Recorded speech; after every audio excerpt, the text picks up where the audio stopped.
me nomme Philippe Tancelin, j'enseignais la philosophie esthétique à l'université et voilà, je m'intéressais dès les premières années de mes études, lorsque j'étais très jeune, je m'intéressais au cinéma. Donc je suis revenu à ces premiers amours depuis que je suis en retraite.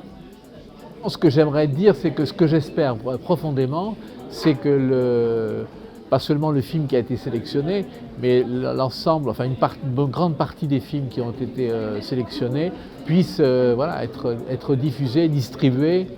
Alors le plus massivement, c'est un vœu pieux, mais disons en tout cas que ça soit diffusé, voilà, pas à des gens qui sont directement, je veux dire, déjà en empathie avec la problématique, mais des gens justement qui ne, voilà, qu'on pas réalisé. Moi je sais que l'expérience que j'ai faite l'an dernier en présidant ce jury, ça a été vraiment une fenêtre qui s'est ouverte dans ma prise de conscience de l'importance et des enjeux de ces questions-là.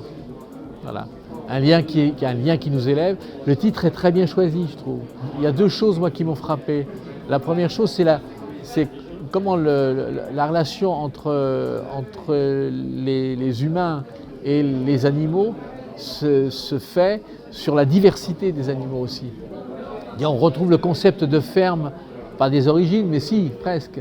C'est-à-dire où toutes les espèces sont mêlées, hein, du cochon à la poule en passant par le lapin, etc.